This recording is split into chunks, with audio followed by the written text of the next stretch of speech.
My name is Cassian Vaughn, and for 20 years, I believed I had a family that loved me. I had the career, the house, the perfect wife. Or at least, that's what I thought. Until one night, when my mother and mother-in-law sat me down and told me I needed to accept my wife's affair. Not just accept it, embrace it. Because according to them, this is what a modern marriage should look like. And when I refused, they turned my own daughters against me. They made me the villain in my own home. They stole my money, froze my accounts, even framed me for an affair I never had. I lost everything, but they made one mistake. They thought I would kneel. They thought I would stay silent. They had no idea who they were dealing with, because I was just getting started. What happened next? You won't believe it. The sound of my pen scratching against paper was the only noise in my office. The city outside my window was alive. Honking taxis, distant sirens, the occasional murmur of voices floating up from the sidewalk. But in here, everything was still, just how I liked it. I leaned back in my chair, rubbing my temples. It had been a long day, filled with legal briefs, contract disputes, and a client who thought changing the terms of a deal at the last second was an acceptable business strategy. But at least I had home. I glanced at the framed photo on my desk, Isolde, Serafina, and Celeste. Smiling, frozen in time, my wife of 20 years, my 2 daughters, our perfect little world. A world I had built, protected, and worked tirelessly to maintain. And in the next few hours, it was going to shatter. The phone buzzed, pulling me out of my thoughts. I glanced at the screen. Unknown number. I almost ignored it, but something in my gut told me to answer. Hello? A low voice crackled through the speaker, barely above a whisper. Your wife isn't who you think she is. I straightened. Excuse me? You need to wake up, Cassian. The voice was calm, almost pitying. Isolde has been lying to you. She's seeing someone else. My grip tightened on the phone. Who is this? The caller let out a slow exhale. Does it matter? I just thought you deserved to know. Ask yourself, Cassian, has she been distant, guarded? Does she pull away when you touch her? A cold knot formed in my stomach. You have the perfect marriage, don't you? The voice continued. Perfect wife, perfect daughters. What will you do when you realize it was all a lie? The line went dead. I stared at the phone, my mind racing. A prank. It had to be. Someone trying to mess with me. And yet, I couldn't deny it. Lately, there had been something off about Isolde. She was always composed, too composed, smiling, attentive, but distant. And there were other things, small, almost unnoticeable shifts. The way she hesitated before answering my questions. The way her phone never left her side. I shook my head. Number. This was ridiculous. Isolde was loyal. She loved me, didn't she? That evening, our apartment smelled of roasted lamb and garlic, the kind of meal Isolde only made for special occasions. The dining table was perfectly set, candles flickering, wine glasses filled. A beautiful scene. Too beautiful. My mother, Vivienne, and Isolde's mother, Eloise, were already seated when I walked in. They were chatting, sipping wine, perfectly at ease. And then I saw Isolde. She stood in the kitchen, arranging the last of the dishes, her expression unreadable. When she met my eyes, she smiled. But something was off. It wasn't warmth, it was calculation. I took my seat, trying to shake the unease. Dinner started as usual, small talk, laughter. And then, without warning, Vivienne set down her glass and said, Cassian, darling, we've been meaning to discuss something with you. I frowned. What is it? Eloise gave a soft chuckle. It's about your marriage, dear. The fork in my hand felt heavier. My marriage? Isolde remained quiet, eyes on her plate. Yes, Vivienne continued, her voice smooth, practiced. Cassian, marriages evolve. You're a modern man. You understand that relationships need flexibility. I stared at her.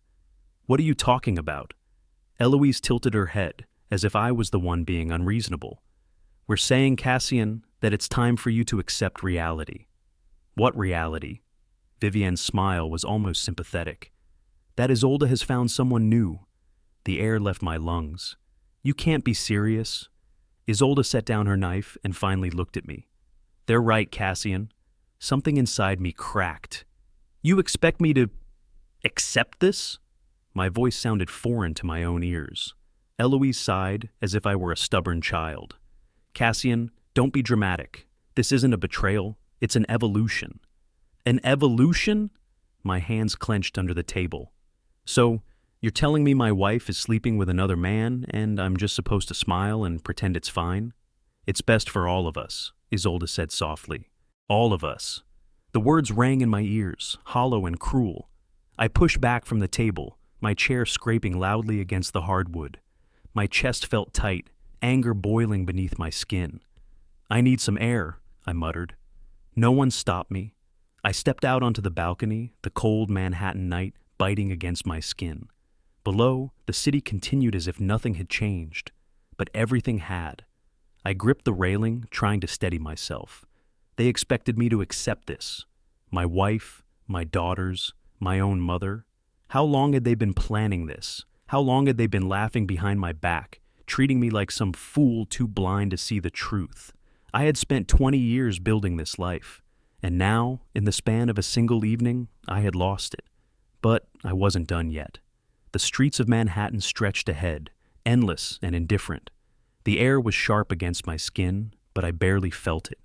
My feet moved on their own, navigating the familiar streets, yet my mind was trapped in that dining room, replaying every word, every calculated glance, every silent moment where I had been expected to simply accept my role as a blind, obedient fool. Isolde had said nothing. That was what burned the most. She hadn't even bothered to deny it. No hesitation, no attempt at pretense, just silence, like a queen listening to her advisors dictate the terms of my humiliation. And my daughters. Their faces haunted me. The way Serafina had barely looked at me, the way Celeste had nodded along, as if this were nothing more than a casual update to our family structure. They weren't just bystanders. They believed in this. They believed in her, my own blood.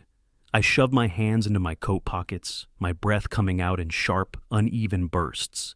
The weight of betrayal pressed down on me, a slow suffocation that threatened to pull me under. I needed clarity, answers.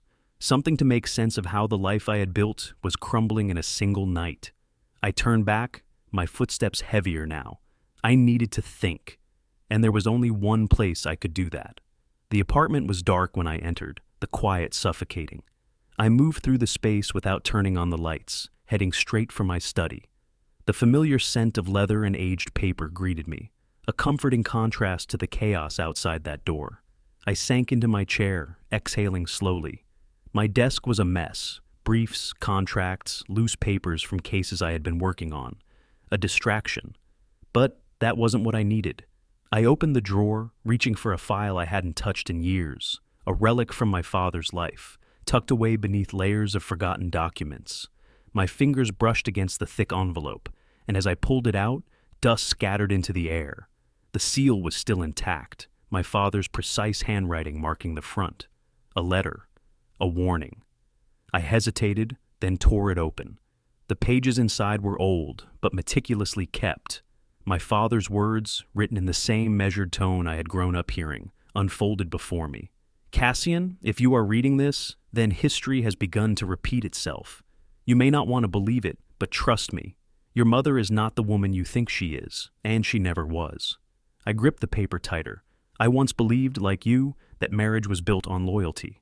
But Vivian had other ideas. She convinced me, no, manipulated me, into believing that love could be shared, that it was only fair for a wife to seek what she needed elsewhere, and that a good husband would understand. The words blurred for a moment as something inside me cracked. This wasn't just happening to me. It had happened before. I read on, my pulse hammering in my ears. I was a fool, Cassian. I let them redefine my worth.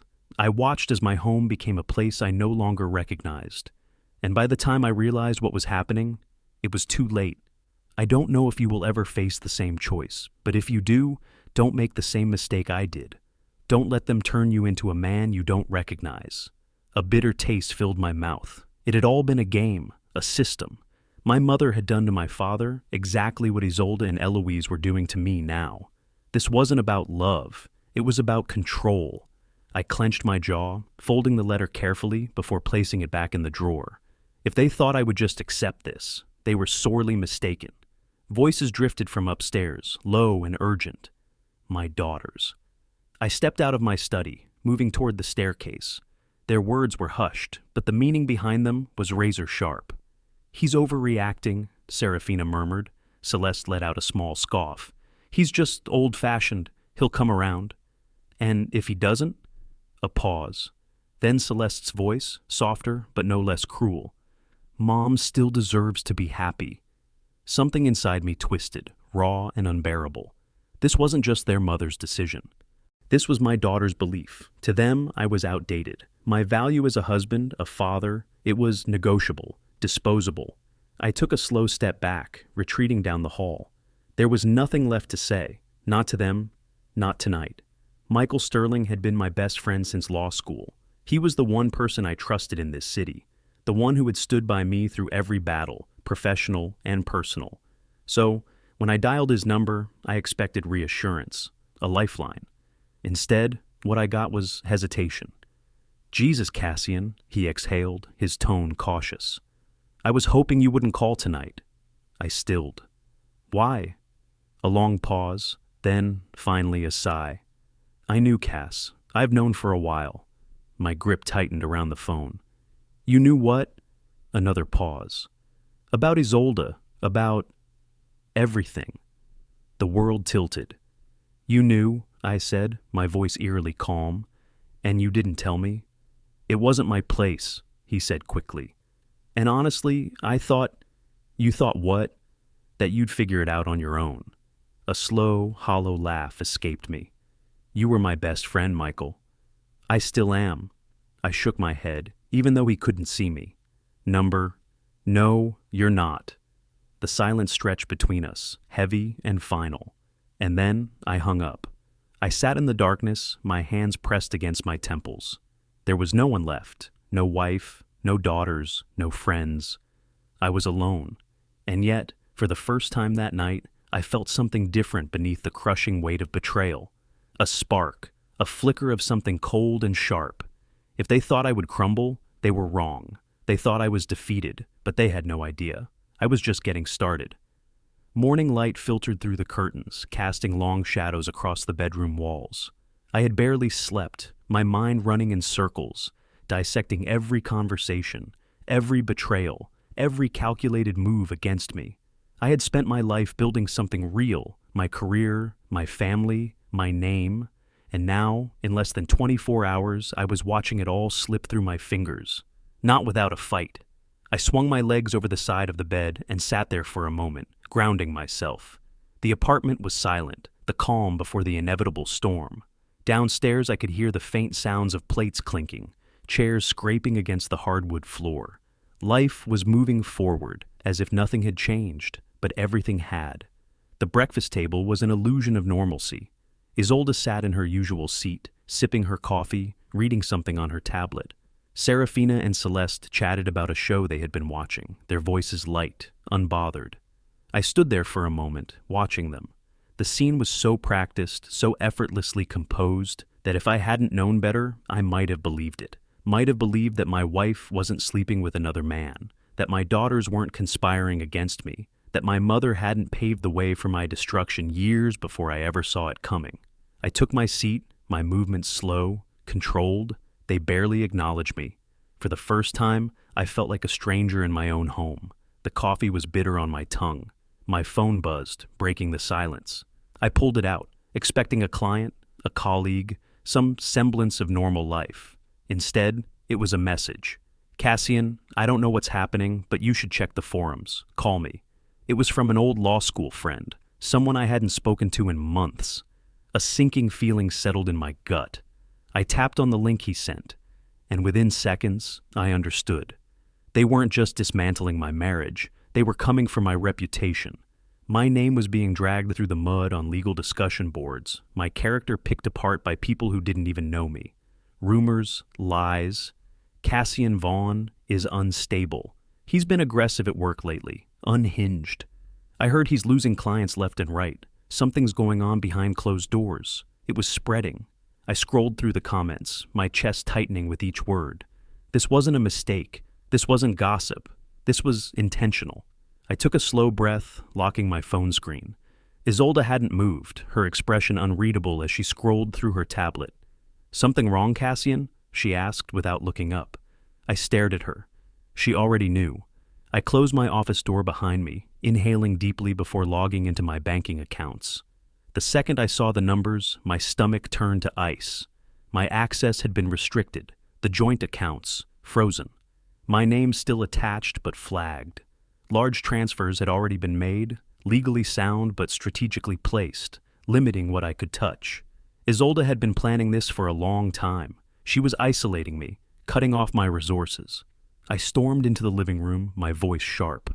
"What the hell is this?" Isolde looked up from her coffee, blinking like I had just interrupted her reading. "What's what?"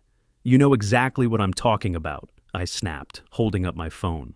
"The bank accounts, the transfers. You're locking me out of my own money." Her lips curved into something resembling a smile. "Cassian, let's not be dramatic. I'm just making sure our family is secure." "Secure from what? Me?" She tilted her head slightly as if the thought had never occurred to her before. "This divorce is going to be a transition, and I want to ensure the process is smooth for the girls. Money can make things messy." Divorce. She said it like it was already a done deal, like she had already won. My hands curled into fists. "You don't get to dictate what happens to me. Not my money, not my career, not my family." She sighed, setting down her cup. "Cassian, be reasonable." Reasonable. That word had never felt more like an insult. The legal papers arrived in the afternoon. I had barely stepped foot into my office when the receptionist handed me the thick envelope, her expression unreadable. A summons, a lawsuit. Isolde was filing for divorce. The grounds, emotional instability.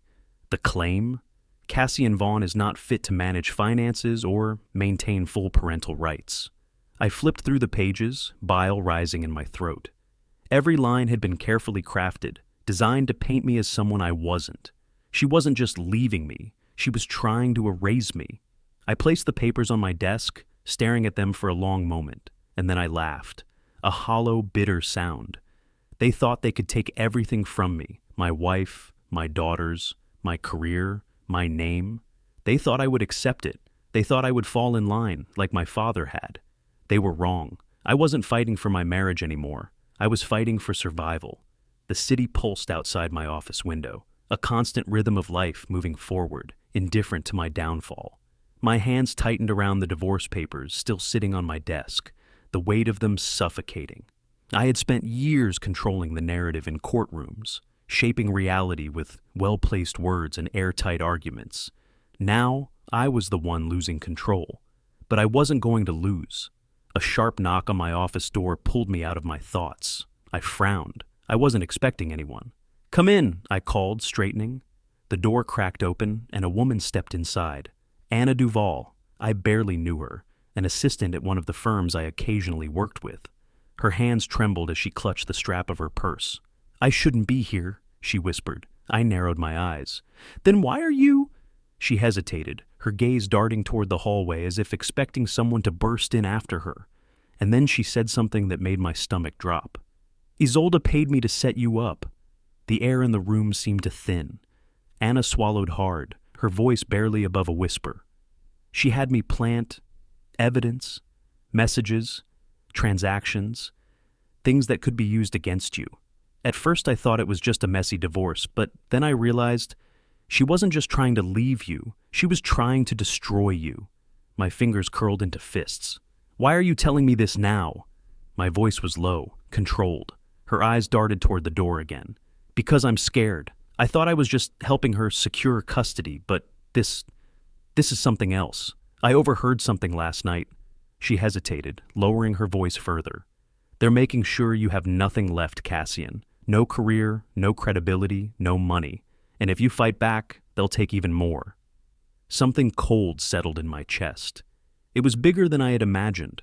The papers from my father's desk were still where I had left them, untouched since that night. I slid them out, my pulse steady but heavy. There was more than just his letter inside. Beneath the pages, I found something I hadn't noticed before. An old cassette tape. I stared at it, my breath slowing. I hadn't seen one of these in years. My father's voice was waiting for me inside this plastic relic of the past, waiting to tell me something he hadn't been able to say when he was alive. I found my old player in a drawer and pushed the tape in. A sharp click, then static, then my father's voice. "If you're listening to this, Cassian, then you're already too deep." My hands clenched into fists. "I wanted to warn you sooner, but I was a coward. I thought if I played along, I could keep my family. I thought I could outmaneuver them. But they don't play fair. And if you think you can fight them with logic, you'll lose. Just like I did." A long pause. A shaky inhale. "I lost everything, son. And when I tried to fight back, they made sure I never got up again. I hope you're stronger than I was. I hope you don't make the same mistake I did." The tape cut off abruptly, and for a long moment, I just sat there. I wasn't just fighting my own battle. I was undoing the damage of generations. By the time I arrived at the bank, I already knew what I would find. Restricted access, frozen accounts. They had tightened the noose. I walked up to the teller, my expression unreadable. "I need to transfer funds." The woman at the counter tapped at her screen, then frowned. "I'm sorry, Mr. Vaughn, but it looks like your accounts are currently under review."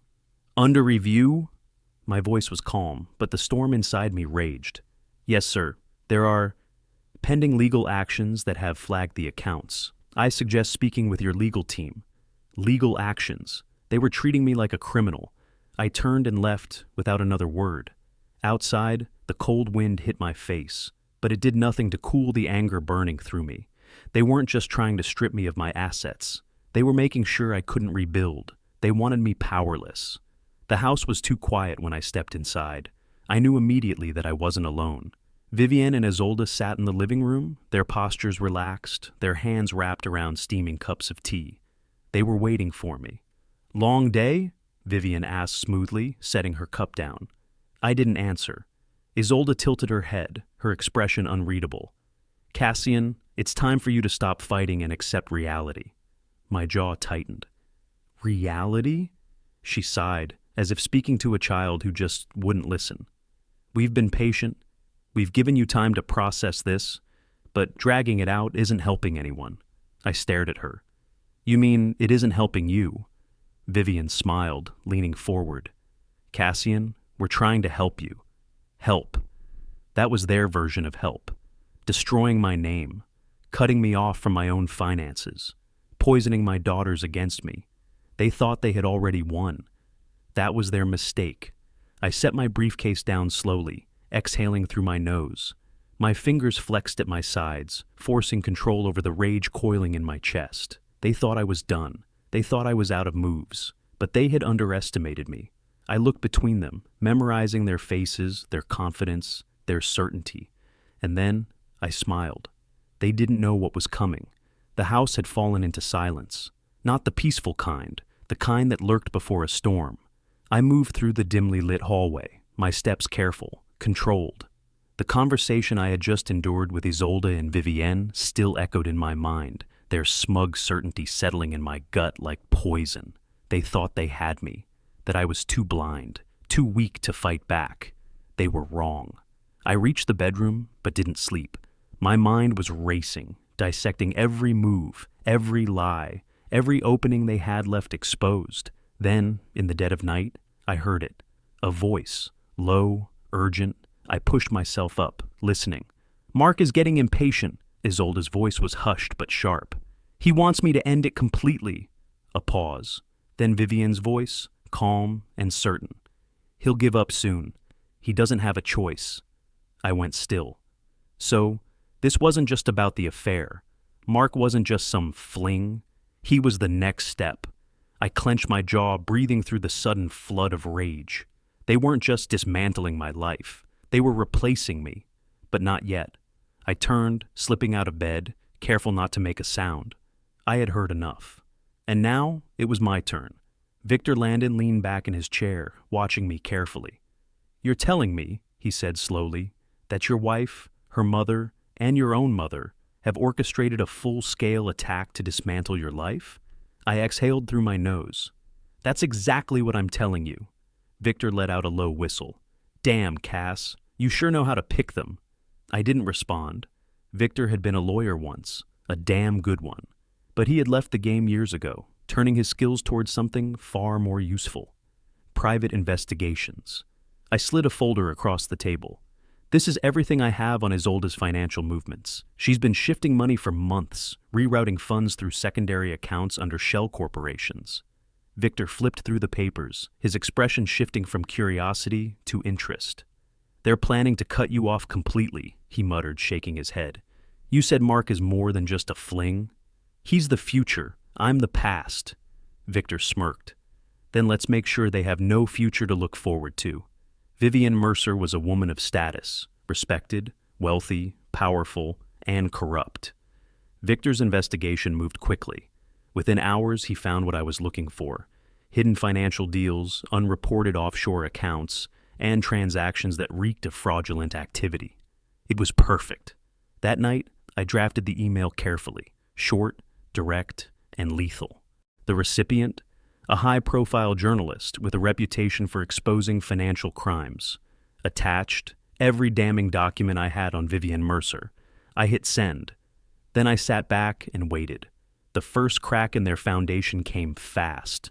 I watched from across the dinner table as Vivian answered a call, her expression unreadable at first. Then, slowly, I saw it shift. Shock, panic. Her knuckles went white against the phone as she listened. Then she hung up, exhaling sharply. Isolde frowned. "Mother? What's wrong?" Vivian forced a tight smile. "Nothing. Just business." But her shoulders were rigid. I sipped my wine, keeping my expression neutral. This was just the beginning. I played my role perfectly. The quiet husband, the defeated man. I let them believe I was broken, that I had accepted my fate. And in their arrogance, they let their guard down. They didn't know that every meeting, every desperate conversation between them was another step toward their downfall. They were scrambling now, trying to control the damage. Isolde still held on to her confidence. But Vivienne? She was unraveling. The morning sun bled through my window, but the cold satisfaction in my chest kept me from feeling its warmth. I reached for my phone before my feet even hit the floor, already knowing what I'd find. News alerts, dozens of them. I scrolled through the headlines, my pulse steady. Eloise Mercer under investigation for financial fraud. Shocking evidence uncovered. I clicked the article. The details were sparse, but the damage was already done. The stock for Eloise's company was nosediving, investors were backing out, and the public was eating it up. They wanted to erase me. Now it was their empire crumbling beneath them. I threw on a robe and stepped into the hallway, moving toward the kitchen. Then I heard it. Frantic whispers. "We need to get ahead of this. Mother, listen to me." Isolde's voice was sharp, laced with barely controlled panic. I stepped into the doorway. She froze, phone pressed to her ear. Her eyes met mine for just a second. Then she turned away, her voice lowering. They were scrambling, trying to fix something that couldn't be fixed. I poured myself a coffee, slow and deliberate, watching as she walked past me toward the patio, still whispering into the phone. She didn't even look at me. That was fine. I wanted her to believe she still had control, because soon she wouldn't have anything left. Serafina stormed into my office just after noon, her face tight with anger. "How could you?" she hissed, slamming the door behind her. I set down my pen and looked up. "Good afternoon to you too, sweetheart." Her nostrils flared. "Don't do that. Don't act like this isn't your fault." I leaned back, folding my arms. "And what exactly is this?"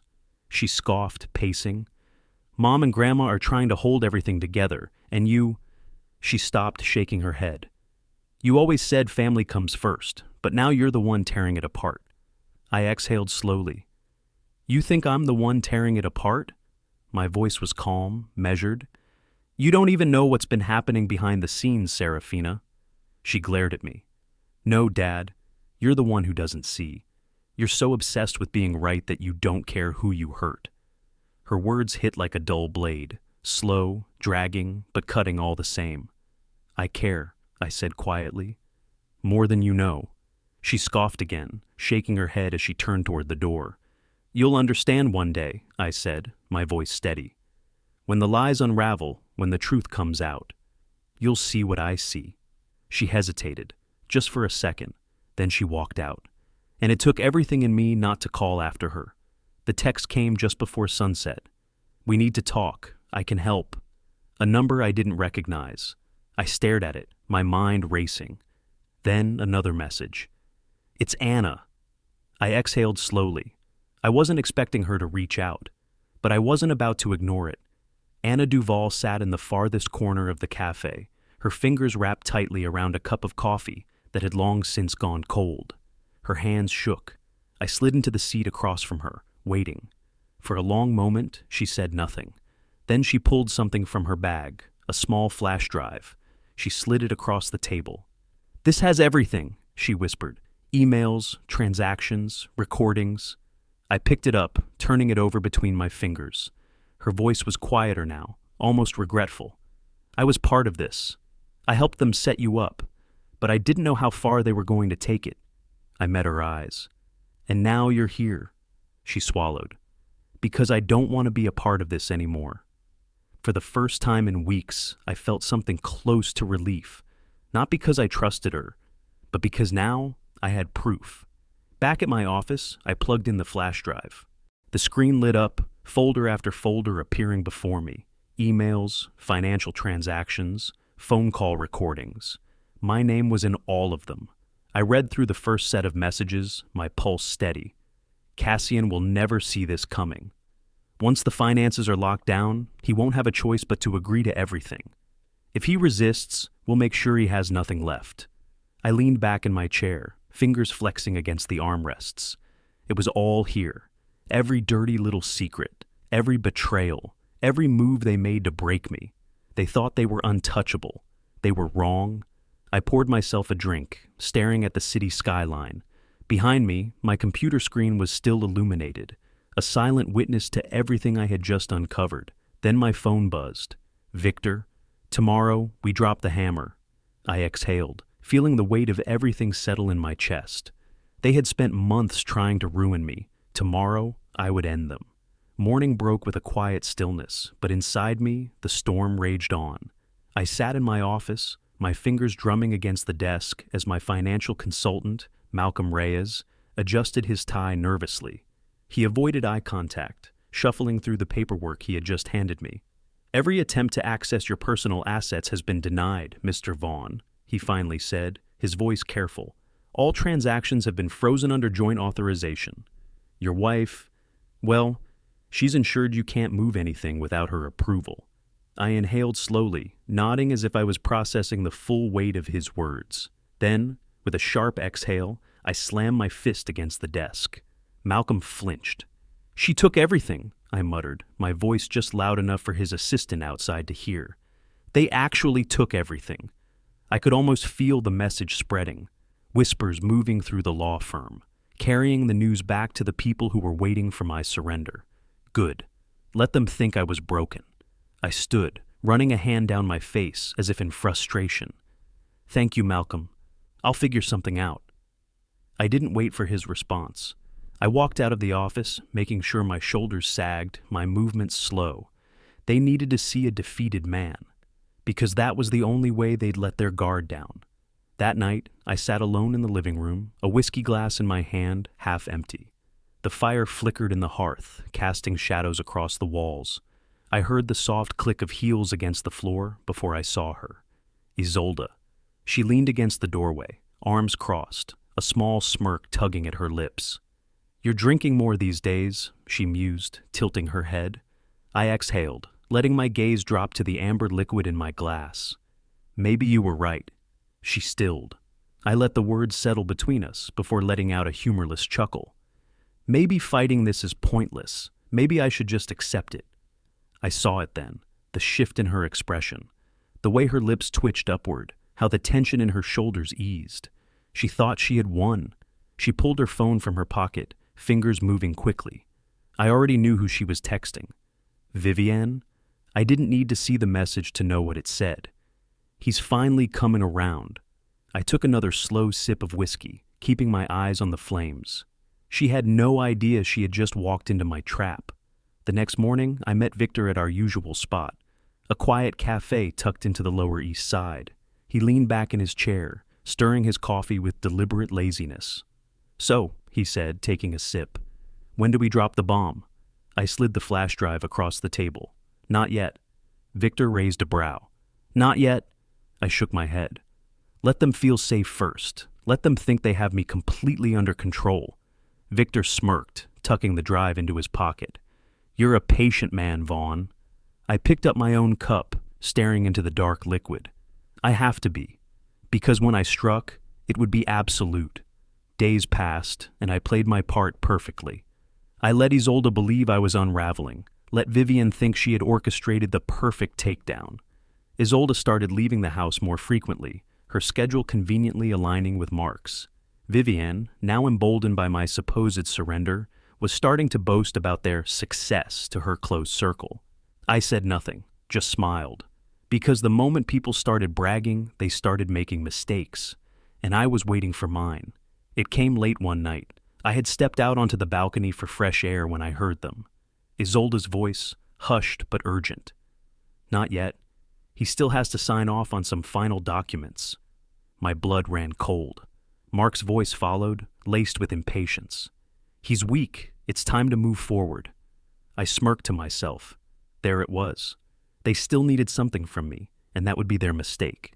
The morning felt off before I even opened my eyes. A weight sat heavy on my chest, not from exhaustion, but from a lingering sense that something was about to happen. And then my phone rang. I glanced at the screen. Unknown number? I hesitated before answering. "Cassian, it's me." The voice on the other end was familiar but cautious. An old colleague from my law firm. I don't know how to say this, but I heard something. I sat up, muscles tensing. "What is it?" A pause, then a careful whisper. "There's a rumor going around about you, that you cheated." My grip tightened around the phone. "Cheated?" I echoed, my voice flat. "With an escort, at the Savoy Hotel." For a moment, my mind went completely still, and then it clicked. The setup had begun.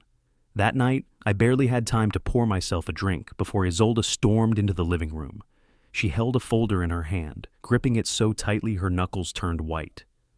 "I hope you have an explanation for this," she said, her voice dripping with mock devastation.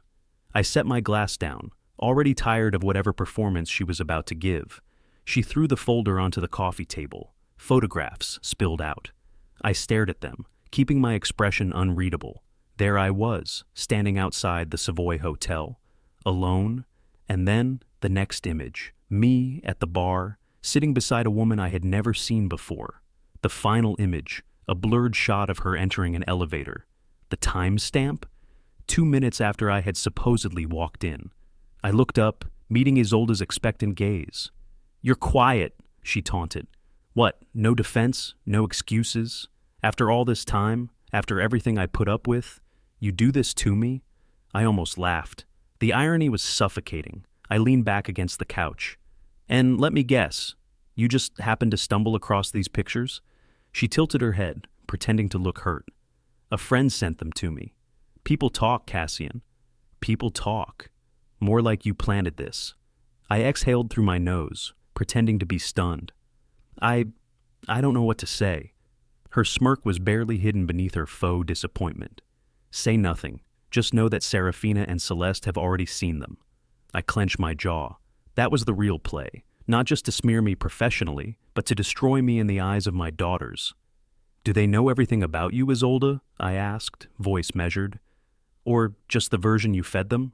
She stepped closer, lowering her voice. "You're finished, Cassian. No one will believe you over me." I held her stare, allowing a flicker of something unreadable to pass over my face. Then I looked down at the photos again. I had never met this woman, but I recognized the location. Savoy Hotel. That was where I had a business dinner a few weeks ago. Whoever staged this hadn't even tried to be creative. They had simply taken my presence there and twisted it into a story. Sloppy, arrogant, and most importantly, exploitable. 2 hours later, I was sitting in a dark parking lot when my phone vibrated again. Blocked number. I hesitated before answering. A woman's voice, shaky, urgent. "Meet me," she said. "I have proof." Her name was Rachel Vaughn, no relation. She had worked for Vivian's firm for years before being quietly let go 2 months ago. Now, she sat across from me in a dimly lit cafe, hands wrapped around a cup of coffee she hadn't touched. "They think I'm too scared to talk," she said, voice barely above a whisper. "But I can't do this anymore." "Do what?" I asked. She swallowed. "Lie for them." I leaned forward. "Tell me everything." By the time Rachel finished talking, my fingers had curled into fists beneath the table. It was worse than I thought. Vivian had orchestrated the entire scandal. She had arranged for the escort, paid for her services, and altered the timestamps on the security footage. And the worst part? They already had media outlets waiting to run the story. By morning, my reputation would be on fire. Unless... Here! Rachel pushed a flash drive toward me, her hands trembling. "This has everything. The real footage. Proof that you never met that woman." I picked it up, studying her. "Why are you helping me?" She let out a dry laugh. "Because they did the same thing to someone else. And I stayed quiet. I won't make that mistake again." When I returned home, Isolde and Vivienne were in the dining room, glasses of wine in hand. They didn't see me at first. They were laughing. I forced myself to breathe evenly, to mask the fury that simmered beneath my skin. "You look like you're in a good mood," I said casually, stepping inside. They both turned, Isolde raising a brow. "Oh? And you look exhausted." I let out a forced chuckle. "Yeah, it's been a long day." Vivian sipped her wine, her eyes twinkling with something close to amusement. "I bet it has." They thought they had won. They thought I was already dead in the water. Good. Let them celebrate.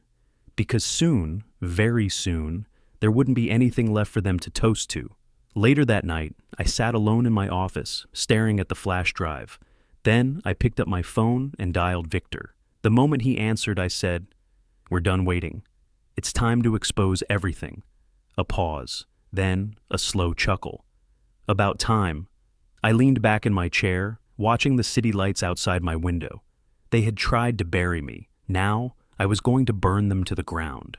The invitation arrived at dawn, a formal envelope, thick paper, elegant script, the Mercer family seal pressed into the wax. I stared at it for a long moment before finally breaking the seal and unfolding the letter inside. "Cassian, this isn't about the divorce. We just want to talk. Come to the estate tonight." It was signed simply, Isolde. I almost laughed at the audacity. They wanted to talk? After everything they had done? No, this wasn't a conversation.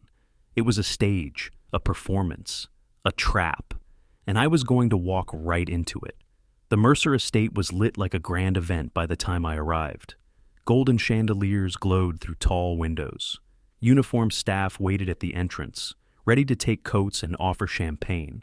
If you didn't know better, you'd think it was a celebration. But I knew better. The moment I stepped inside, I felt it. The weight of expectation, the calculated silence. The living room had been rearranged. Chairs lined the walls, forming a semicircle, like an old-world tribunal. And at the center, sitting at the head of it all, was Vivienne, Eloise, and Isolde. A queen and her court. Every member of the extended Mercer family was here, dressed in their finest, faces carefully schooled into expressions of polite judgment. I let my gaze sweep over them slowly, taking my time. I wasn't the one on trial here. They were. Vivian was the first to speak. "Cassian," she said smoothly, folding her hands in her lap. "Thank you for coming." I didn't answer. Eloise sighed, shaking her head like a disappointed matriarch. "This doesn't have to be difficult." Still, I said nothing. Then Isolde finally spoke, her voice gentle, practiced. "Cassian, we want to help you." I let out a quiet laugh. "Help me?" Vivian nodded. "Yes, but you need to accept your mistakes first." I raised a brow. "My mistakes?" Eloise stood then, adjusting her pearl necklace. "This family believes in unity. In order to move forward, you need to accept your role in all of this." I tilted my head. "And what role is that exactly?" A brief silence, then Vivian answered, "The failure." I felt a muscle tick in my jaw, but I kept my expression neutral. "Failure as a husband," Vivian continued. "Failure as a father. As a son," I exhaled slowly. "I see." Eloise took a step closer. There is only one way to fix this. The entire room seemed to hold its breath. Cassian, she said, voice smooth as silk, kneel and accept your place in this family. For a moment, everything went still. And then, a quiet gasp. I turned slightly, meeting Serafina's tear-filled eyes. Dad, she whispered, if you just let this go, we can be a family again. Celeste nodded beside her. Please, just don't fight anymore. My chest tightened. They truly believed I was the problem. They had been poisoned so thoroughly, twisted so completely, that they couldn't see the truth standing right in front of them. I had lost them, at least for now, but I would not lose myself. The room was waiting. Vivienne, Eloise, Isolde, the entire Mercer family, their eyes gleaming with triumph. They thought I would give in, that I would break. I let the silence stretch a little longer, and then, finally, I smiled. Slowly, deliberately, I straightened my posture. I looked Vivienne directly in the eyes. I will never kneel to you. For a split second, pure fury flashed across her face. Then, the room erupted.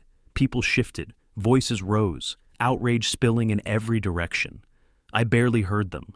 My attention was on Isolde. She wasn't angry. She was confused. She had expected me to surrender. She had been so sure, and that meant she wasn't as in control as she thought. Good. I turned without another word and walked out of the room, out of the estate, out of their world, but not for long, because this wasn't the end. It was only the beginning. As I stepped into the cold night air, my phone buzzed in my pocket. A message from Victor. The documents are ready. We move tomorrow. I smiled to myself. They wanted me to kneel. Now, I would make them fall. I stepped out into the cold night air, the glow of the Mercer estate fading behind me. I had walked in alone, surrounded by enemies, and walked out stronger. Now, it was my turn to set the terms. A war fought in the shadows was one thing, but a war fought in the open? That was a whole different beast, and I was about to unleash it. Victor was waiting for me in his car, parked just down the street.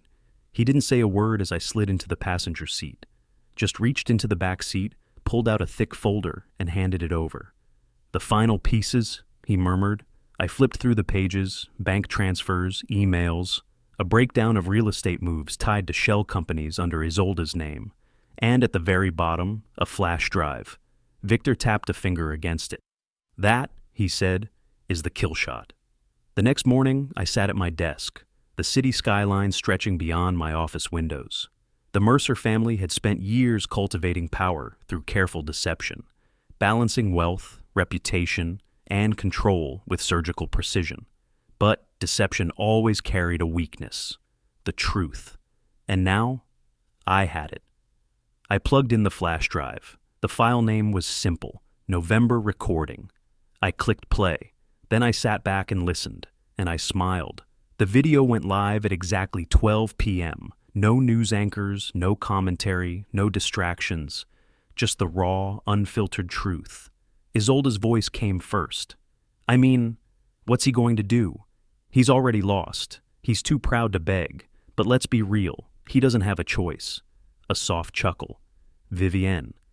Men like Cassian always think they can outplay us. It's adorable, really. Then Eloise. Just wait until the financials are finalized. He'll be left with nothing. A moment of silence. Then Isolde again. And when it's over, I will be the one standing. I leaned back, hands folded as I watched. The view count climbed at a terrifying speed. Comments poured in. Shock, disgust, betrayal. By 12:15, news blogs were picking it up. By 12:30, Isolde Mercer was trending worldwide. By 1 o'clock, the first call came in, and I ignored it. Panic. That was the only word to describe the storm that followed. Emails, missed calls, desperate messages from numbers I didn't recognize. At 2 p.m., my office door burst open. It was Michael Sterling, my former best friend. His face was red, his breath uneven. Cassian, what the hell did you do? I sipped my coffee, tilting my head. Something wrong, Michael? He threw his phone onto my desk. On the screen, Vivienne Mercer, caught on a live call with an investor. Her voice frantic. This isn't real. It's taken out of context. You know me.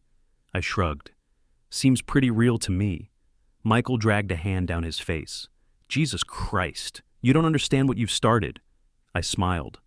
I think I understand perfectly. By 3 p.m., Isolde had gone completely silent. No statements, no damage control, just silence. Which told me one thing. She was scrambling. Vivienne, on the other hand, was losing control in real time. Her associates were backing away. Clients were distancing themselves. And somewhere in the chaos, a little detail slipped through the cracks. Mercer Investments had started bleeding money. Perfect. At exactly 6 p.m., I received a text from an unknown number. We need to talk. You've made your point. Call me. I stared at the message for a long moment. Then I tossed my phone onto the desk and poured myself a drink. I wasn't done yet. Not even close. Victor's message came in just before midnight. They're cracking. Time for the final push?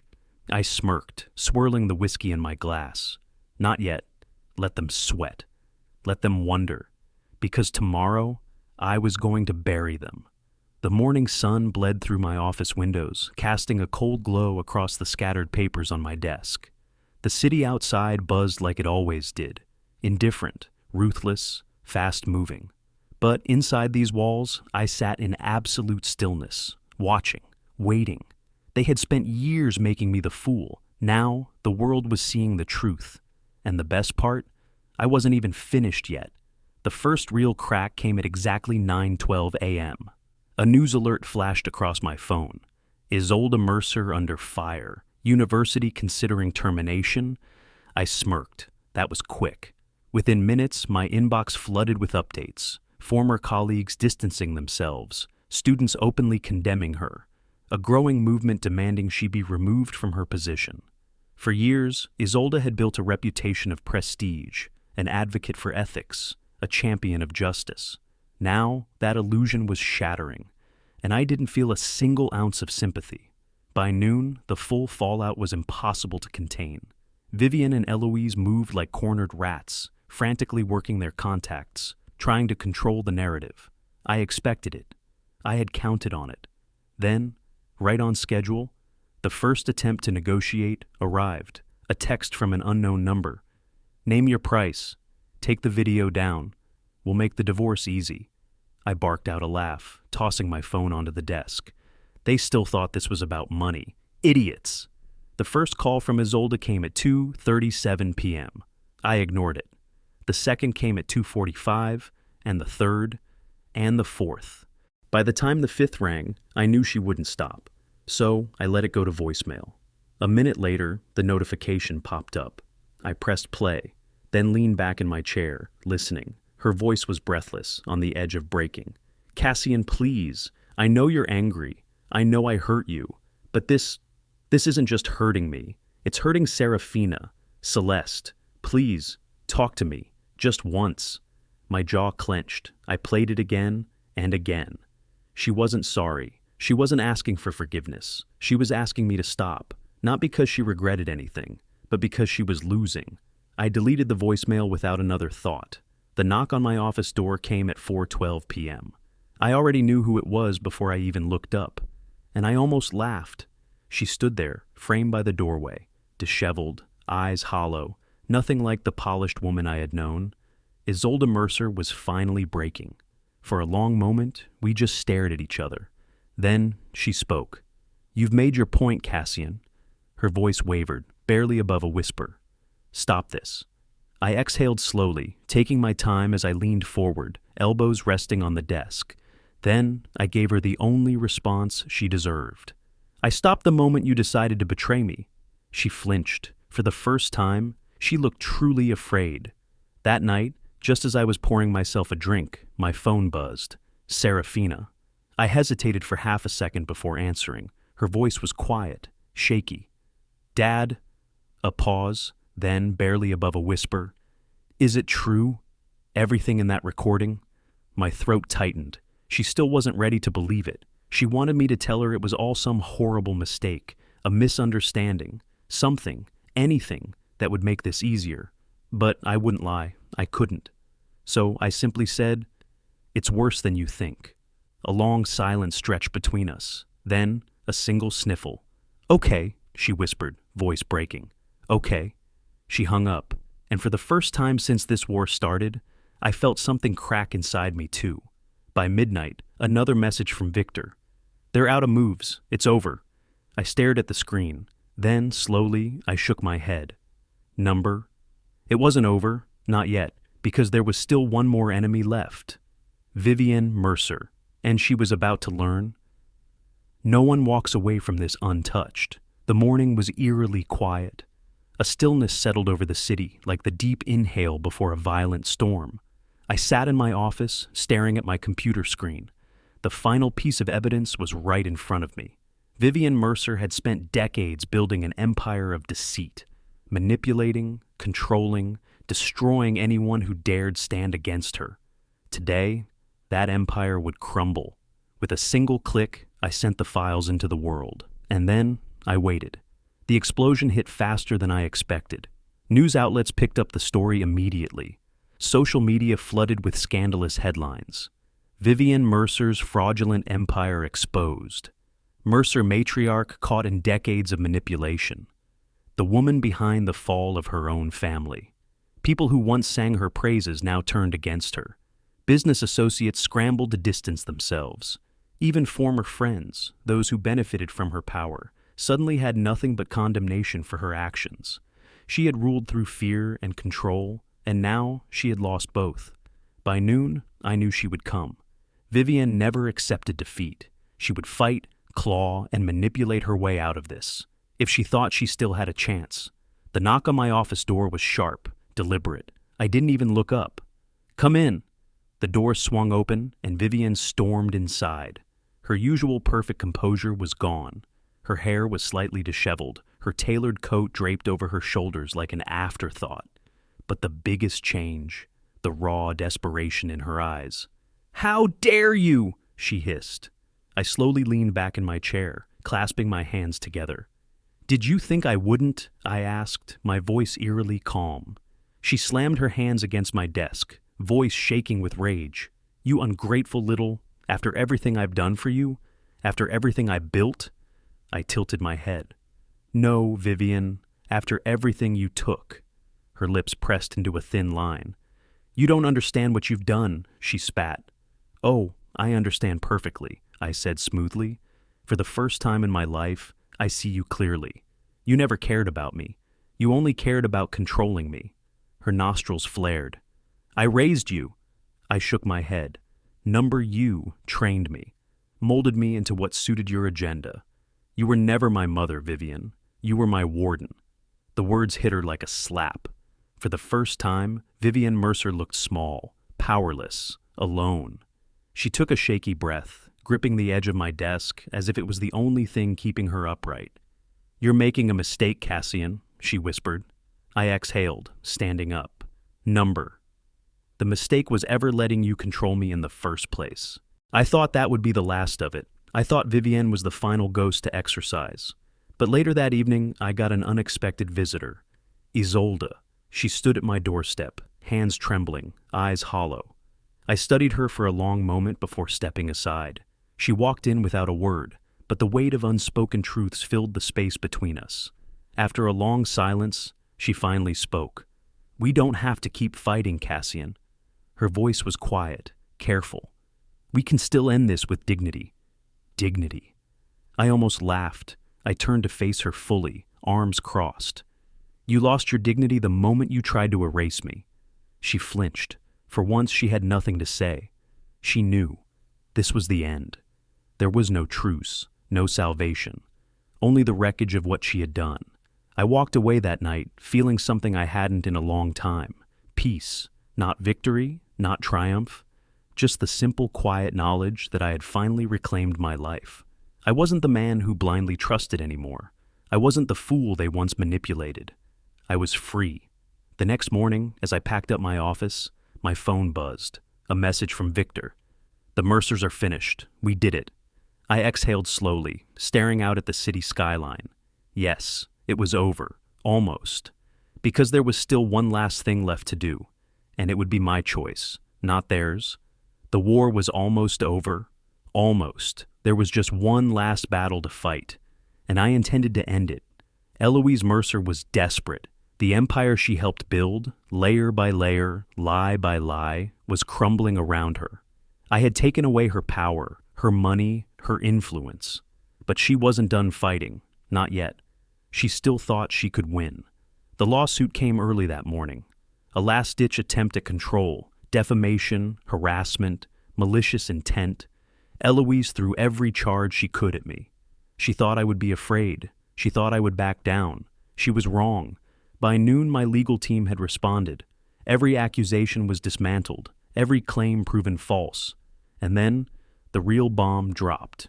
Documents, financial records, testimonies, all exposing Eloise's decades of corruption. The same courts she once manipulated now turned against her. She wasn't just going to lose this case. She was going to lose everything. The courtroom was silent. Eloise sat across from me, her hands gripping the table, knuckles white. Her lawyer was speaking, spinning her final desperate plea. "Your Honor, my client is an elderly woman, a respected figure in high society. She has been unjustly slandered and publicly humiliated." I stood, calm, cold, unshaken. "Your Honor," I said, my voice steady, "this is not a case of slander. This is a case of justice." I slid a folder across the table. Inside, you'll find evidence of financial fraud, illegal coercion, and bribery spanning over 2 decades. The judge picked up the papers, flipping through them. Eloise's breath hitched. She knew what was coming. "This is not the persecution of an innocent woman," I continued. "This is the exposure of a criminal." The judge nodded once. Final, absolute. "The court rules in favor of Mr. Vaughn." Silence. Eloise Mercer collapsed into her chair. Defeated, destroyed. Her legacy, her wealth, her name, erased. The last Mercer had fallen. I found Isolde in our old bedroom that night, packing. She had nowhere to go, no money, no support, just a suitcase filled with what little dignity she had left. She didn't look at me, didn't cry, didn't beg. She just zipped the bag and let out a slow breath. "Do you feel better now, Cassian?" she whispered. I studied her, the woman I had loved, the woman who had destroyed me, and yet I felt nothing. "No, Isolde," I said quietly, "but I feel free." She turned then, searching my face for something, regret, guilt, hesitation. She found nothing, and for the first time, she truly understood. This was the end. She picked up her bag and walked past me, out of the room, out of my life, forever. My phone rang later that night. Serafina. I hesitated before answering. Her voice was shaking.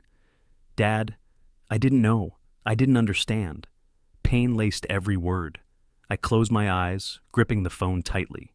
She was my daughter, my blood. But some wounds didn't heal overnight. Some wounds never healed at all. I exhaled, staring out at the dark city. I didn't answer. Not yet. The news broke the next morning. The Mercer family, finished, scandal, bankruptcy, criminal charges, everything they had built burned to the ground. And I had lit the match. I had won. But as I sat alone in my office, staring at the headlines, a thought crept into my mind. Winning doesn't mean forgetting. And some battles never truly end. The world was quiet. For the first time in months, there were no more battles to fight, no more strategies to plan, no more enemies waiting in the shadows. The Mercers were finished. But as I sat in my office staring at the city skyline, I felt nothing. No triumph, no relief, just silence. Morning came, but it didn't feel different. The weight of the past still clung to me, like a shadow that refused to fade. I moved through my home like a stranger. Empty rooms, unanswered calls, a victory that felt colder than I imagined. Then the knock came, software, hesitant. I already knew who it was. Isolde. She stood in the doorway of my office, looking smaller than I had ever seen her. No arrogance, no defiance. Just a woman stripped of everything. Her voice was barely a whisper. "Cassian, can we at least talk?" I leaned back in my chair, studying her. Once, this woman was my world, my wife, the mother of my children. Now, she was nothing. "What is there left to say?" I asked. She stepped inside, wringing her hands. I know I don't deserve your forgiveness, she murmured. But I need you to understand. It wasn't supposed to end like this. I let out a quiet laugh. Really? Because it ended exactly the way you wanted. I was supposed to be the one left with nothing, broken, alone. Her eyes filled with tears. I never wanted to hurt you like this. I raised a brow. Then why did you? She had no answer, because there was none. She tried again. Apologies, justifications, regret. But the words meant nothing. They weren't for me. They were for herself. You want forgiveness? I said, standing. Find it somewhere else. I walked past her, pausing only once. You will get nothing from me. She let out a choked sob, but I didn't turn back. I didn't care anymore. Outside, the city stretched before me, the same city where I had lost everything and taken it all back. I inhaled slowly, feeling the weight lift, just a little. I wasn't broken, I wasn't lost. I had survived, I had won. The world had moved on. The Mercer name, once a symbol of power, now carried nothing but disgrace. Their influence, gone. Their wealth, shattered. Their legacy, reduced to whispers of scandal and downfall. And I was still standing. I had won. But as I sat in my office, scanning the final legal documents that ensured my victory, I felt nothing. No triumph, no satisfaction, just silence. The phone on my desk buzzed, breaking the stillness. An unknown number. I almost ignored it until I saw the message. Serafina. My chest tightened. For months she had stayed silent, chosen her mother's side, believed their lies. And now she was reaching out. I hesitated, my hand hovering over the phone. Then it rang. I didn't move, didn't answer, didn't breathe. Her voice played in my mind from years ago. Laughter, bedtime stories, whispered secrets only a father and daughter shared. Then, another memory. Her standing beside Isolde, watching me with cold detachment as they tried to destroy me. I clenched my jaw. Some things can't be undone. The ringing continued. She wasn't giving up. My fingers twitched, aching to press the answer button. But if I did, what then? Could I forgive her? Could I trust her? Did I even want to? The phone stopped. Silence again.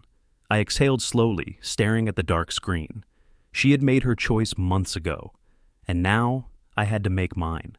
The sun barely peeked over the city skyline as I stood in my apartment, empty now, except for a single suitcase by the door. The walls that once echoed with life, laughter, and love were now silent. This place had been my home, my battleground, my prison. Now, it was just another memory. I sat at the small desk, a blank sheet of paper in front of me. For a long time, I stared at it. Then, slowly, I picked up the pen. Serafina, I hesitated, the weight of everything unsaid pressing down on me. Then I wrote, I will always be your father. That will never change. But some things are better left in the past. Maybe one day you'll understand why I had to walk away. I folded the letter carefully, placing it on the table. No goodbye, no promises, just the truth. The streets of New York blurred past me as I drove, passing familiar places that no longer felt like mine. The courthouse, my old firm, the cafe where I had first met Isolde. None of it mattered anymore. At the airport, I checked in my luggage without a second thought. The destination on my ticket didn't matter, only that it was somewhere far away, somewhere new, somewhere untouched by the past. The plane hummed softly beneath me as I stared out the window, watching the city shrink into nothing. I had won. I had survived, but scars don't fade overnight.